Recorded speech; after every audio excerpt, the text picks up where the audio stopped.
And hello to everyone in beautiful Davos. This has been a truly historic week in the United States. 3 days ago, I took the oath of office and we began the golden age of America. The recent presidential election was won by millions of votes, and all seven, every one of them, all seven swing states.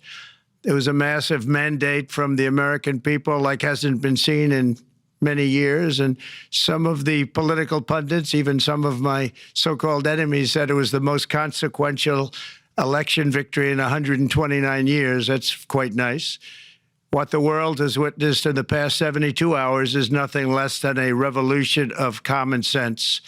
Our country will soon be stronger, wealthier, and more united than ever before, and the entire planet will be more peaceful and prosperous as a result of this incredible momentum and what we're doing and going to do. My administration is acting with unprecedented speed to fix the disasters we've inherited from a totally inept group of people. And it's also reported today in the papers that Saudi Arabia will be investing at least $600 billion in America, but I'll be asking the Crown Prince, who's a fantastic guy, to round it out to around $1 trillion. I think they'll do that because we've been very good to them.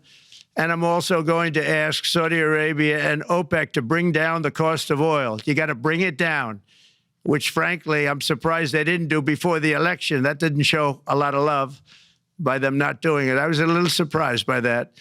If the price came down, the Russia-Ukraine war would end immediately. Right now, the price is high enough that that war will continue. You got to bring down the oil price. You got to end that war. They should have done it long ago. They're very responsible, actually, to a certain extent for what's taking place. Millions of lives are being lost.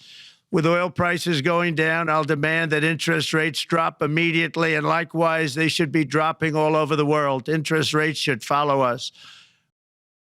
We're going to be demanding respect from other nations. Canada, we have a tremendous deficit with Canada. We're not going to have that anymore. We can't do it.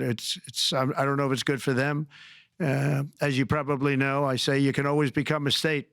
And if you're a state, we won't have a deficit. We won't have to tariff you, et cetera, et cetera. But Canada has been very tough to deal with over the years, and it's not fair that we should have a $200 billion or $250 billion deficit. We don't need them to make our cars, and they make a lot of them.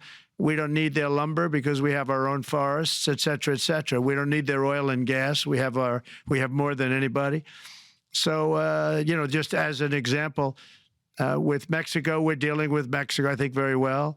And we're just, we just want to be treated fairly with other nations because there's hardly a nation in the world, and I blame this on us, and I blame it on politicians that, for some reason, mostly it's stupidity, but you could also say other reasons, but mostly stupidity.